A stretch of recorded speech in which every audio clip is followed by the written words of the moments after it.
Israel ফিলিস্তিন পুরোদমে যুদ্ধ চলছে আর এই যুদ্ধের সর্বশেষ আন্তর্জাতিক গুরুত্বপূর্ণ আপডেট সংবাদ জানিয়ে দিব। শুরুতেই শিরোনাম, যুদ্ধ চলছে চলবে ঘোষণা ইসরায়েলের প্রধানমন্ত্রী বেনিয়ামিন নেতানিয়াহুর। এরপর জানিয়ে দিব হিজবুল্লাহর বিরুদ্ধে ইসরায়েলকে সমর্থন নিয়ে দোটানায় যুক্তরাষ্ট্র। আরও জানাবো ইয়েমেনে হামলার আঘাত, লোহিত সাগর থেকে বিমানবাহী রণতরী ফিরিয়ে নেয়ার ঘোষণা দিল আমেরিকা। এদিকে সাইপ্রাস ইউরোপীয় ইউনিয়নের সদস্য, হিজবুল্লাহর হুমকির জবাবে বলছে গ্রিস। আরও জানাচ্ছি রাশিয়া হামলাকারীরা আন্তর্জাতিক সন্ত্রাসী সংগঠনের সদস্য বলছে মস্কো। এবং সর্বশেষ জানাবো ভারতের সরকার বিরোধী সংঘাত শুরু, মোদির উপর চটেছেন রাহুল গান্ধী, বিপদ শুরু ভারতের কট্টরবাদী হিন্দুত্ববাদী প্রধানমন্ত্রী নরেন্দ্র মোদীর। এতক্ষণ শুনছিলেন গুরুত্বপূর্ণ সংবাদ শিরোনাম, এখন জানিয়ে দিব বিস্তারিত। যুদ্ধ চলছে চলবে ঘোষণা নেতানিয়াহুর। গাজার সশস্ত্র সংগঠন হামাসের সঙ্গে আংশিক যুদ্ধবিরতিতে যেতে প্রস্তুত থাকার আভাস দিয়েছেন ইসরায়েলের প্রধানমন্ত্রী বেনিয়ামিন নেতানিয়াহু, যাতে সবাইকে না হলেও অন্তত কয়েকজন ইসরায়েলি জিম্মিকে গাজা থেকে দেশে ফিরিয়ে আনা যায়। তবে গাজার যুদ্ধ অবসানের পথ সুগম করবে এমন কোনো চুক্তিতে যেতে তিনি এখনো রাজি নন। গতকাল ইসরায়েলি টেলিভিশন স্টেশন চ্যানেল 14কে দেওয়া সাক্ষাৎকারে নেতানিয়াহু বলেছেন, আমাদের লক্ষ্য জিম্মিদের ফিরিয়ে আনা এবং গাজায় হামাসের রাজত্ব নির্মূল করা। 8 মাসের বেশি সময় ধরে গাজা যুদ্ধ চলছে। গাজা থেকে জিম্মিদের নিরাপদে ফিরিয়ে আনার দাবি জানিয়ে হাজার হাজার ইসরায়েলি গত কয়েক মাসে বেশ কয়েকবার সড়কে নেমে বিক্ষোভ করছেন। বিক্ষোভকারীদের মূল দাবি যে কোনো মূল্যে জিম্মিদের দ্রুত ফেরত আনা এবং দেশটিতে আগাম নির্বাচন। গত মাসে যুক্তরাষ্ট্রের প্রেসিডেন্ট জো বাইডেন গাজায় স্থায়ী যুদ্ধবিরতি নিয়ে আলোচনার পথ সুগম করার রূপরেখা প্রণয়ন করে 3 স্তরে 6 সপ্তাহের একটি যুদ্ধবিরতি চুক্তির প্রস্তাব করেছেন। সে সময় যুক্তরাষ্ট্রের কর্মকর্তারা বলেছিলেন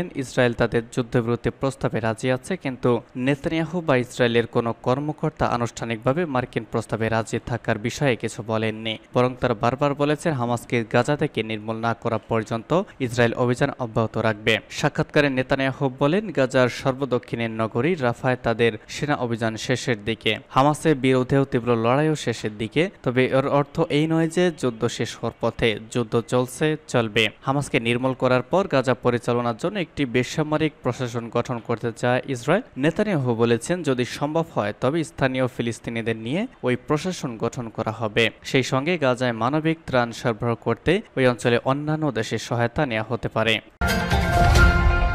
হিজবুল্লাহর বিরুদ্ধে ইসরায়েলকে সমর্থন নিয়ে দোটানায় যুক্তরাষ্ট্র। যুক্তরাষ্ট্রের জয়েন্ট চিফস অব স্টাফ প্রধান ও মার্কিন বিমান বাহিনীর জেনারেল স্টাফ কিউ ব্রাউন বলেছেন, হিজবুল্লাহর বিরুদ্ধে সর্বাত্মক যুদ্ধে ইসরায়েলকে যেভাবে রক্ষা করতে পারবে না সেভাবেই চলতি বছরের এপ্রিলে ইরানের ড্রোন হামলার সময় করেছিল।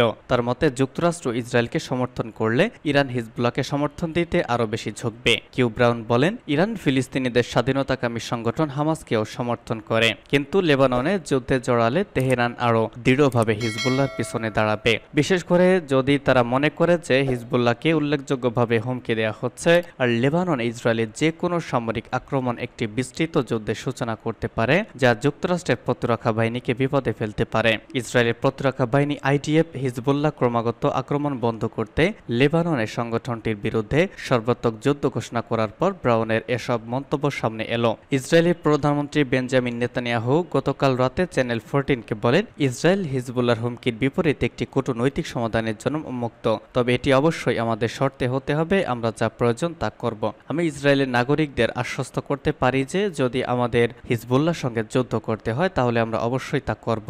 আমরা বিভিন্ন ফ্রন্টে লড়াই করতে পারি ও তার জন্য প্রস্তুত নিচ্ছি। কিউব্রান বলেন, এই বছরের শুরুতে ইরান যখন ইসরায়েলে ক্ষেপণাস্ত্র ড্রোন হামলা চালিয়েছিল তখন যুক্তরাষ্ট্র নেতানিয়াহুকে যে ধরনের সহায়তা দিয়েছিল, হিজবুল্লাহর সঙ্গে যুদ্ধ শুরু হলে তেমন সহায়তা দিতে পারবে না। আর সীমান্ত পেরিয়ে হিজবুল্লাহ ইসরায়েলের যে স্বল্প পাল্লার রকেট নিক্ষেপ করে সেগুলো প্রতিহত করা বেশ কঠিন। তিনি জোর দিয়ে বলেন, যুক্তরাষ্ট্রের কাছে মূল অগ্রাধিকার ছিল মার্কিন বাহিনীর সুরক্ষা। আর চলতি বছরের ফেব্রুয়ারি থেকে অঞ্চলে মার্কিন ঘাঁটিতে কোনো আক্রমণ করা হয়নি। তাই লেবাননে হিজবুল্লাহর সঙ্গে যুদ্ধে যার বিষয়ে ইসরায়েলকে সতর্ক করে চলেছে যুক্তরাষ্ট্র।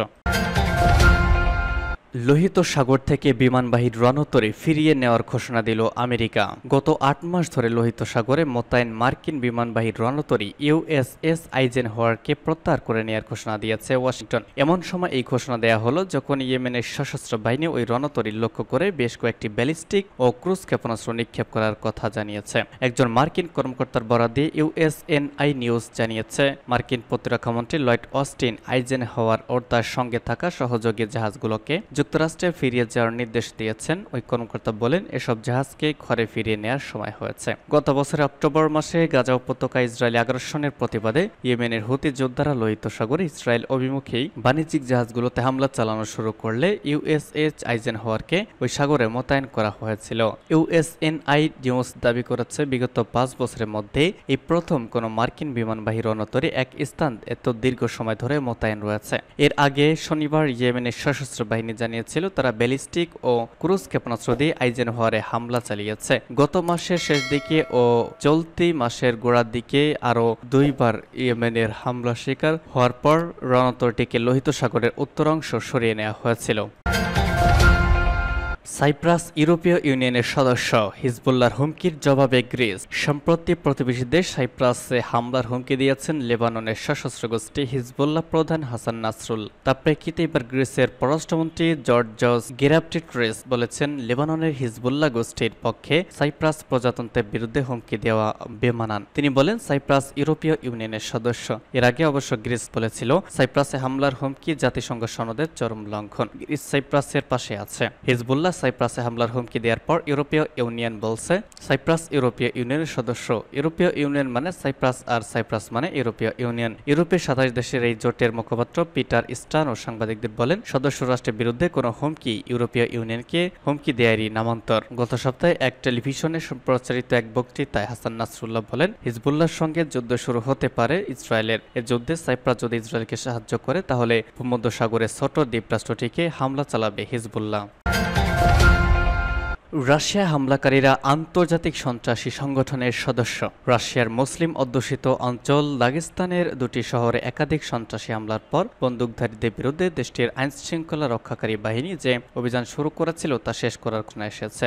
স্থানীয় সময় রবিবার সন্ধ্যায় দাগেস্তান অঞ্চলের দেবন্ত ও মাখসালাকা শহরের ইহুদিদের একটি উপাসনালয়, সিনাগগ, একটি গির্জা ও পুলিশের একটি তল্লাশি চৌকিতে বন্দুকধারী ব্যক্তিরা হামলা চালিয়ে অন্তত ১৫ জন পুলিশ ও একজন ধর্মযাজককে হত্যা করে। হামলার পরপরই রাশিয়ার সন্ত্রাস দমন বাহিনী সন্দেহভাজন বন্দুকধারীদের বিরুদ্ধে অভিযান শুরু করে। পরদিন সোমবার সংস্থাটি অভিযান শেষ করার ঘোষণা দিয়েছে। জাতীয় সন্ত্রাস দমন কমিটির পক্ষ থেকে তার বিবৃতিতে বলা হয়, নাগরিকদের জীবন ও স্বার্থের ওপর সব হুমকি নিষ্ক্রিয় করার পর গ্রিনম্যান সময় ৫টা ১৫ গাগস্তানের সন্ত্রাস বিরোধী অভিযান শেষ করার সিদ্ধান্ত হয়েছে। এর আগে সোমবার ভোরে গাগস্তানের গভর্নর সেহেই মেলিকভ বার্তা আদান প্রদানের অ্যাপ টেলিগ্রামে পোস্ট করা একটি ভিডিওতে বলেন, দাগেস্তান ও পুরো দেশের জন্য এটা খুবই দুঃখের দিন। আমরা বুঝতে পারছি যে সব সন্ত্রাসী হামলার পেছনে কোন সংগঠন জড়িত এবং তারা কোন লক্ষ্যে অর্জনে হামলা চালিয়েছে। তবে দায়ী কিসের নামও উল্লেখ করা হয়নি। গভর্নর সের্গেই মেলিকভ এমনকি এ বিষয়ে বিস্তারিত কোনো তথ্য দেননি তিনি। তবে রাশিয়ার সংবাদ মাধ্যম তাসের প্রতিবেদনে বলা হয়েছে, সন্দেহভাজন হামলাকারীরা